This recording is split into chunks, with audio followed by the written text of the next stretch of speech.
Bismillahirrahmanirrahim. Assalamualaikum warahmatullahi taala wabarakatuh. Alhamdulillahirabbil alamin wa sallallahu ala sayyidina Muhammadin wa ala alihi washabihi wasallam. Amma ba'du.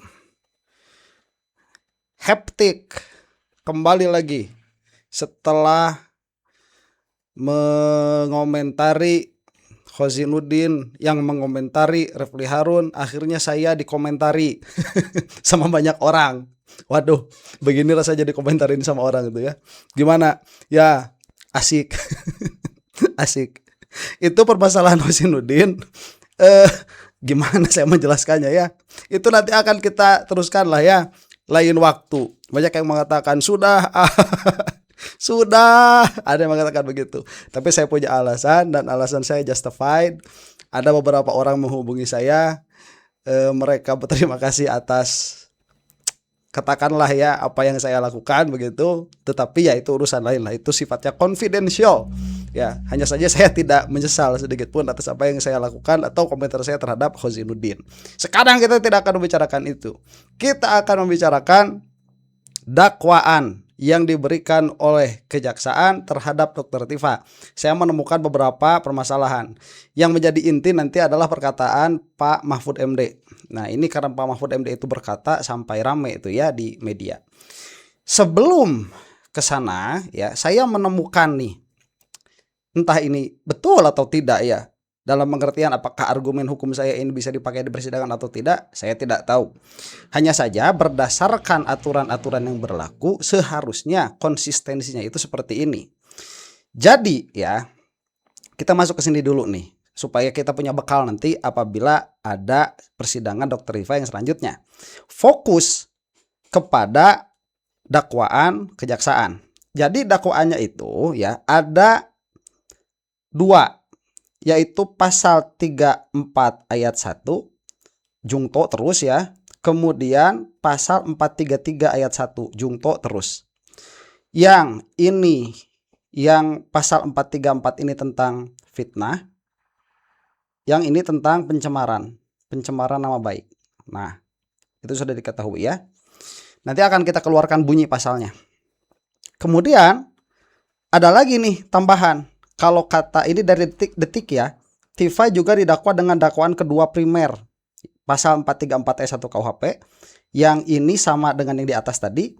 Kedua subsidiar pasal 301, pasal 310 ayat 1 KUHP, atau pasal 35 jungto pasal 51 ayat 1, dan atau pasal 32 ayat 1 jungto pasal 48 ayat 1 Undang-Undang nomor 11 tahun 2008 tentang informasi dan transaksi elektronik. Nah, jungtonya ke sana ya. Jadi ternyata Undang-Undang ITE itu mengenai apa? Elektronik. Iya. Ini di mana? Di sekunder ya, di subsidiar dia itu. Kedua, nah subsidiar, dia di subsidiar. Yang mana? Undang-Undang ITE ini, ya subsidiar. Apa yang menjadi masalah? Nah, ini akan kita lihat nanti dari Pak Mahfud MD. Pak Mahfud MD itu kan ya tahu hukum lah, siapa saya ya kalau dibanding yang bersangkutan itu. Nanti perkataan Pak Mahfud insya Allah akan sejalan dengan logika di luar hukum ya. Nah, ini bunyi dakwaan primernya nih. Ini yang menjadi yang dipermasalahkan oleh Pak Mahfud. Bunyi dakwaan primer itu pasal 34 ayat 1 menyatakan bahwa, nah ini intinya ya, setiap orang yang diberi kesempatan membuktikan kebenaran tuduhan tetapi gagal membuktikannya, dan tuduhan tersebut bertentangan dengan yang diketahuinya, dipidana karena fitnah. Nah, dengan pidana penjara. Baik, berarti kan pandangan kita di mana? Pandangan kita ini setiap orang tapi dengan sifat. Apa sifatnya itu? Diberi kesempatan. Diberi kesempatan apa? Membuktikan kebenaran tuduhan. Tetapi gagal. Nah, jadi harus ada diberi kesempatan untuk membuktikan kebenaran tuduhan. Tapi setelah diberi kesempatan, gagal. Maka baru dipidana karena fitnah. Itu harus clear dulu ya. Jadi harus ada pemberian kesempatan. Di sini orang yang dimaksud adalah siapa? Dokter Tifa yang dimaksud itu. Nah, berarti pidana ini baru bisa berlaku kepada Dokter Tifa apabila Dokter Tifa diberi kesempatan membuktikan kebenaran. Apabila Dokter Tifa tidak diberi kesempatan untuk membuktikan kebenaran, maka kontan tidak ada ancaman. Itu yang ke-1. Nah, apa subsidiar? Nah, ini insya Allah difahami ya, dan itu yang akan dikatakan oleh Imam Mahfud. Apa sekundernya? Nah, ini sekundernya. Sekundernya itu yang diberitakan tadi, yang didakwakan itu. Pasal 35 Undang-Undang ITE, ya, yaitu larangan memanipulasi, menciptakan, mengubah, menghilangkan atau merusak informasi dokumen elektronik dengan tujuan agar dianggap seolah-olah data yang otentik. Di sini saja unsurnya sudah tidak menepati, tapi bukan itu yang ingin saya bahas ya. Itu sudah banyak dikatakan oleh Pak Al-Katiri dan lain sebagainya. Yang ingin saya fokus di sini, sanksi pidana bagi pelanggar pasal 321 yaitu penjara maksimal 8 tahun. Nah, di sini titik pandang kita ini. Penjara maksimal 8 tahun ancamannya. Padahal ini adalah sekunder. Yang mana primernya itu adalah maksimal 3 tahun. Berarti primer lebih kecil. Salah. Primer lebih kecil daripada sekunder ancamannya. Pertanyaannya, bolehkah yang lebih besar ancamannya itu dia dijadikan yang subsidiar? Nah, masalahnya itu tidak boleh. Di mana tidak bolehnya? Dalam peraturan penyusunan dakwaan, yaitu ada jurisprudensi Mahkamah Agung. Apa? Ini putusan MA nomor 693 KPID 1986. Ya, disebutkan di sini contoh penerapan struktur dakwaan primer subsidiar dari pasal terberat ya ke pasal lebih ringan. Jadi tidak boleh dibalik. Nah, apabila demikian, maka ya, saya tidak membicarakan unsur sudah banyak dibicarakan oleh Pak Al-Katiri misalkan. Saya ingin membicarakan formilnya, penyusunan jaksa. Ini sudah salah penyusunannya. Kenapa? Karena seharusnya disusun dari pasal terberat ke pasal lebih ringan. Sedangkan di dalam dakwaan Dokter Tifa yang berlaku apa? Dari yang teringan 3 tahun menuju yang terberat. Ya, ITE nih. Nah, ITE ini menuju yang terberat nih ke 8 tahun. Nggak boleh. Baik. Itu yang saya dapatkan. Apakah argumen ini bisa dipakai oleh kuasa hukum di persidangan? Saya tidak tahu. Ya, saya bukan pengacaranya. Ya, saya juga mendapatkan informasi dakwaan kan dari media juga, dari Detik. Nah, apakah yang diberitakan oleh Detik ini akurat atau tidak? Saya pun tidak tahu. Itu harus dilihat. Hanya itulah yang saya dapatkan untuk informasi terhadap pendengar semua. Nah, itu ya. Baik. Sekarang kita akan fokus kemana? Fokusnya kepada pembicaraan Pak Mahfud MD. Ya, yang mana saya kira pembicaraan Pak Mahfud MD itu fokusnya di sini, di dalam Dokter Tifa ini yang didakwa dengan pasal 34 ayat 1, yaitu setiap orang yang diberi kesempatan, sebagaimana tadi sudah dibahas ya. Jadi harus diberi kesempatan untuk membuktikan kebenaran tuduhan. Apabila tidak diberi kesempatan untuk memberikan tuduhan, untuk membuktikan tuduhan, maka jelas kontan, dakwaan primer terhapus. Therefore, masa ada subsidiar primernya nggak ada? Ya, sudah seharusnya bebas. Baik, akan kita saksikan ini perkataan Pak Mahfud MD. Mari kita simak. Saya lanjut Pak Mahfud. Ini kasusnya Roy dan Tifa yang juga banyak sekali follower Pak Mahfud meminta Pak Mahfud bicara tentang banyak kasus. Terutama sekali. Roy, Pak, yang kemarin, persisnya kemarin, itu mengikuti sidang pra-peradilan. Ya. Roy mengajukan pra-peradilan karena meminta hakim untuk membatalkan surat perintah penangkapan dan penahanan terhadap dirinya pada hari Jumat kemarin. Pak Mahfud melihat upaya seperti itu bagaimana? Apakah ada peluang misalnya, atau hakim misalnya melihat celah ada yang kira-kira memungkinkan dia memutuskan mengabulkan atau tidak mengabulkan permohonan pra-peradilan itu? Peluangnya itu dari sudut teoritis masih ada, ya. Perkara yang sudah diserahkan ke kejaksaan itu kan sudah dalam status tersangka. Yeah. Sejauh masih status tersangka, itu kan namanya proses penuntutan. Itu masih bisa minta pra-peradilan, kecuali kalau sudah dilimpahkan ke pengadilan. Ini kan kayaknya ya sampai hari ini kan belum dilimpahkan. Baru jaksa penuntut umum menyatakan menunjuk atau minta Pengadilan Negeri Jakarta Timur nanti akan mengadili. Tapi penyerahan nyatanya belum dilimpahkan nampaknya. Saya belum melihat berita itu. Itu masih bisa teoritis minta ke sepanjang belum dilimpahkan itu masih bisa ya, Pak peradilan itu teorinya itu kan belum dilimpahkan sebagai terdakwa kan sekarang masih tersangka.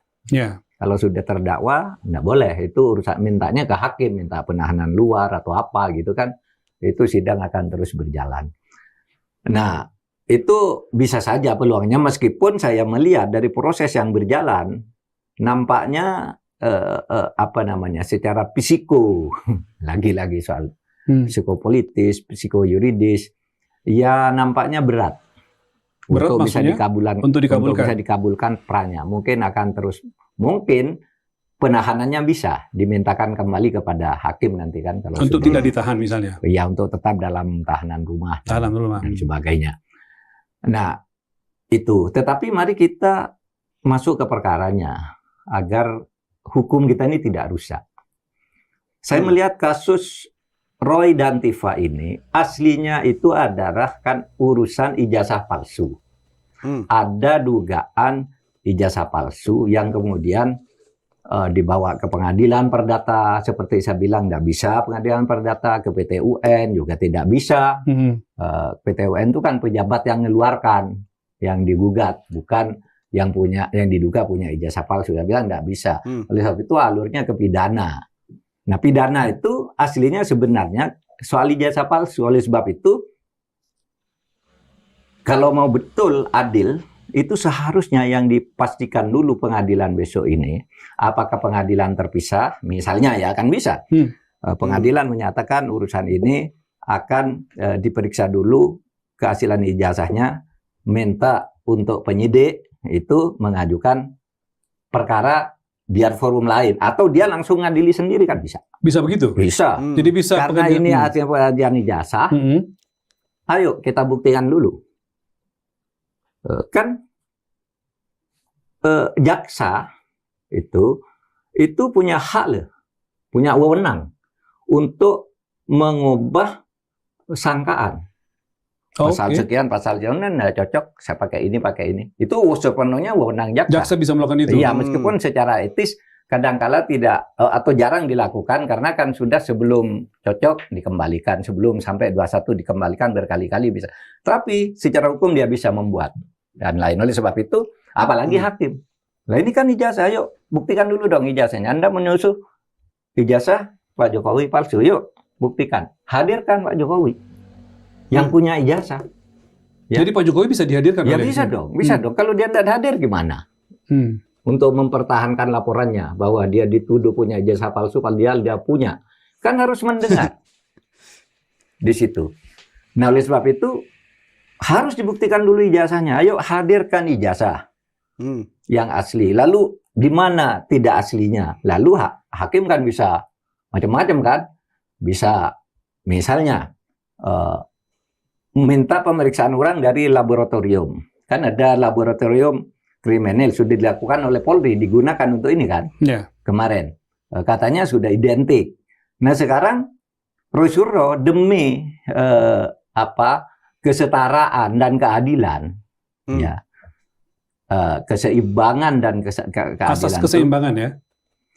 Itu harus atau harus diberi peluang untuk minta laboratorium lain yang lebih ilmiah sehingga bisa menjadi pembanding, karena yang Labkrim Polri ini kan banyak dipersoalkan. Minta dong untuk membuktikan keaslian ini, saya minta laboratorium lain dulu, apakah ini asli atau tidak. Itu hak Roy untuk meminta di sini. Iya dong, demi keseimbangan kesetaraan itu. Kesetaraan kalau enggak lalu ikut yang Labkrim Polri, padahal itu yang selama ini dimasalahkan, harus dong diberi kesempatan kalau hakimnya mau adil gitu ya. Baik, nah ini orang hukum begini, tatkala pasal undang-undang, unsur dari undang-undang itu sudah ada di kepalanya, udah lancar berbicaranya tanpa mengeluarkan pasal-pasal, tapi selaras dengan pasal-pasal.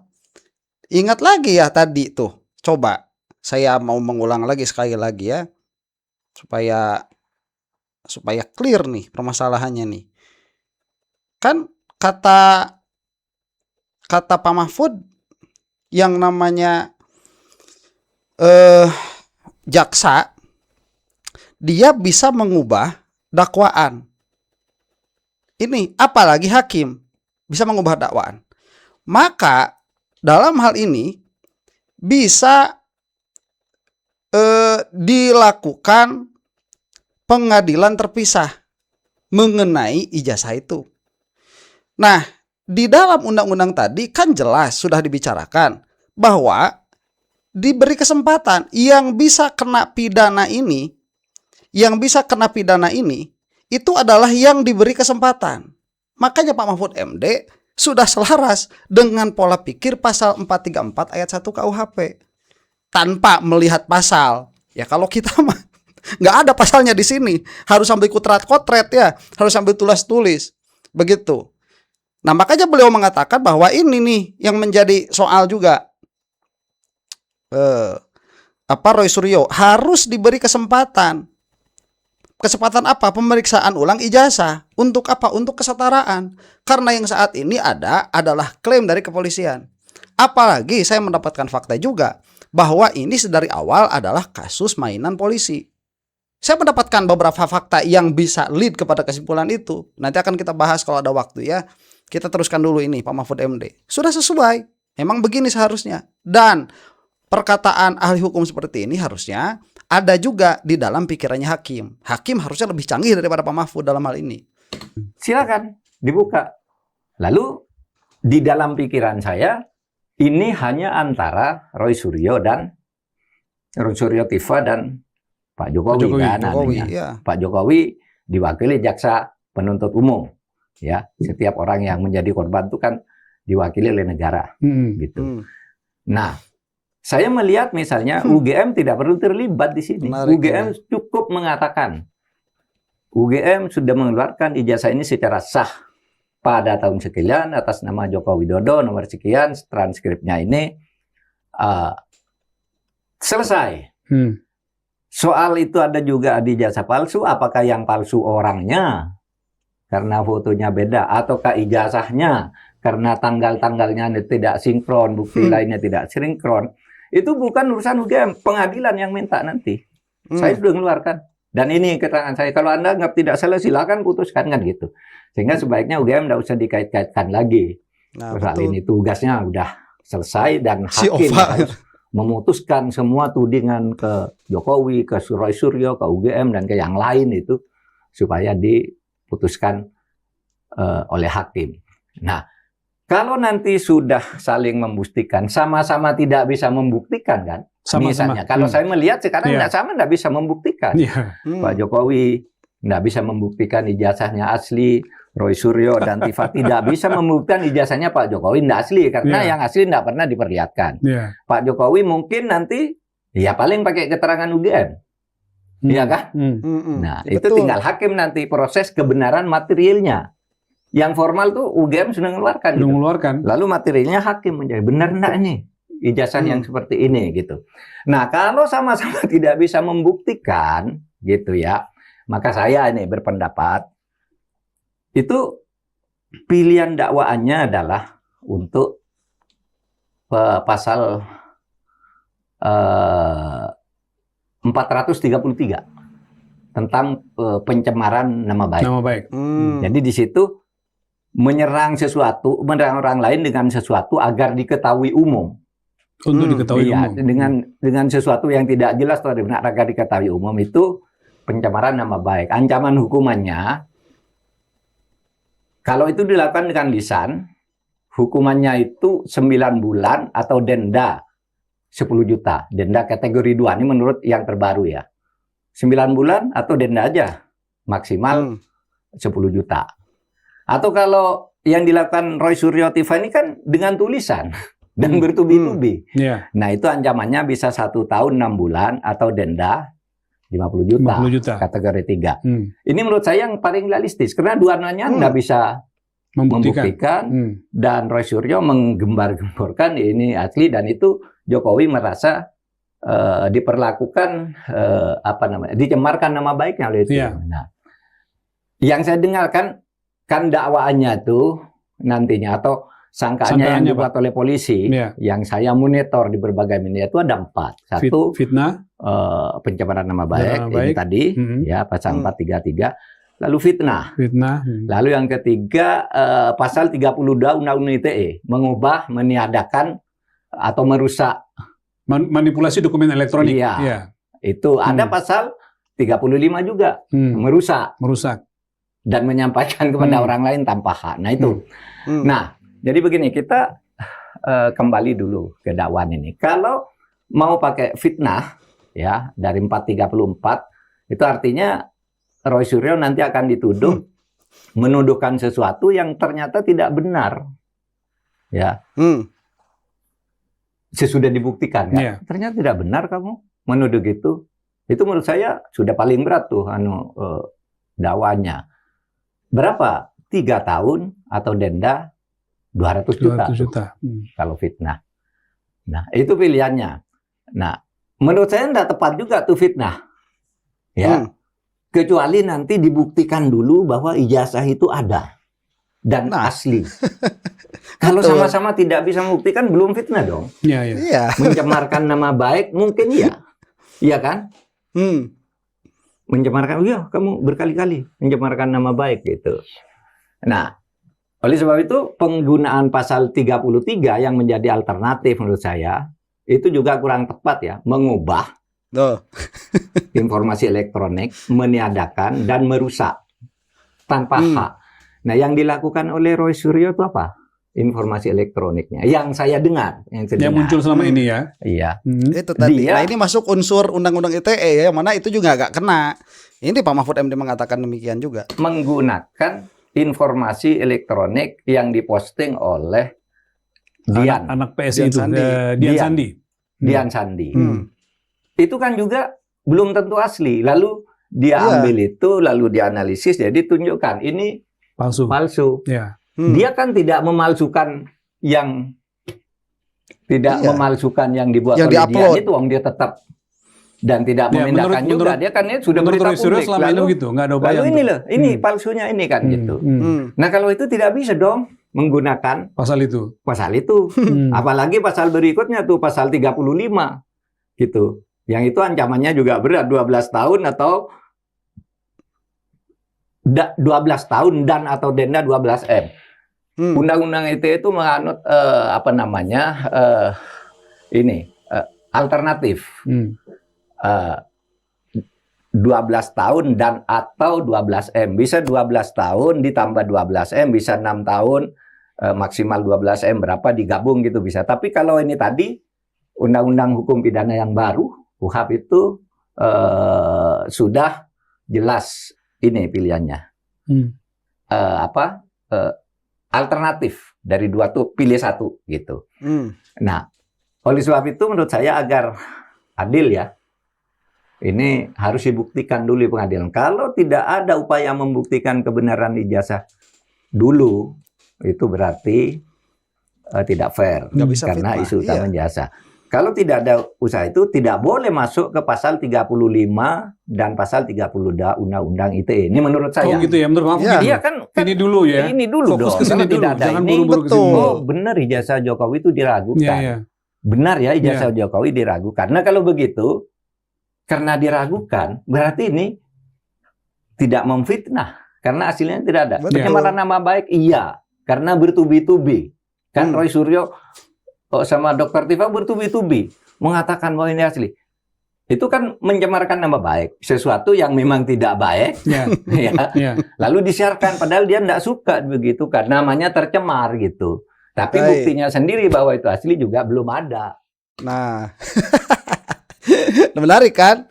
Jadi betul. Nah ini kita yang di luar ya, seneng kita berpikir, kemudian pikiran kita klop sama pikirannya ahli seperti Pak Mahfud MD. Ya seneng lah kita. Berarti pikiran kita masih waras tuh di dalam melihat pasal-pasal yang ada. Ya kalau kata orang Sunda mah teu bodoh-bodoh teuing begitu ya. Nah, jadi jelas kesimpulannya Pak Mahfud MD itu. Kesimpulannya bahwa di dalam yang didakwakan kepada Dr. Tifa yaitu 433, ya itu nggak bisa ya. 433 nggak bisa kalau tidak diberikan kesempatan kepada Roy Suryo atau Dr. Tifa. Kita katakan saja dulu Dr. Tifa ya, meskipun Pak Mahfud MD mengatakan Roy Suryo.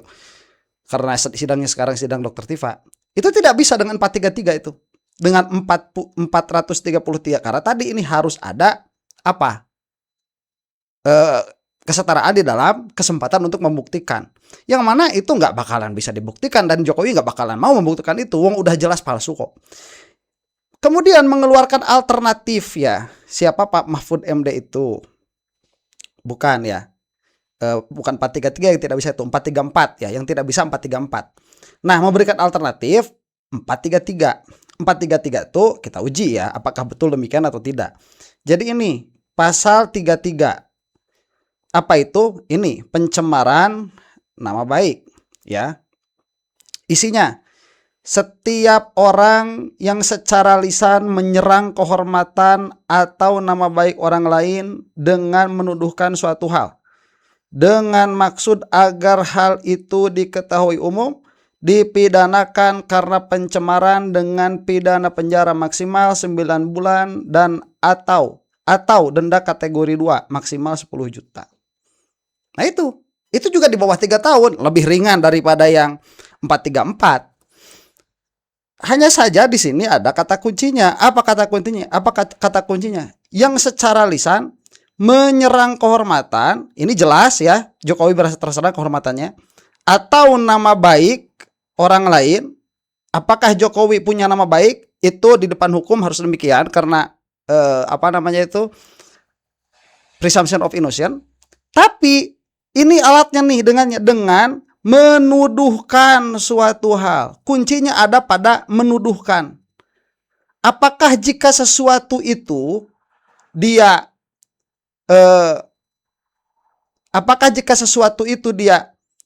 benar keadaannya masuk ke dalam kategori menuduhkan atau tidak? Atau menuduhkan itu harus sesuatu yang tidak benar?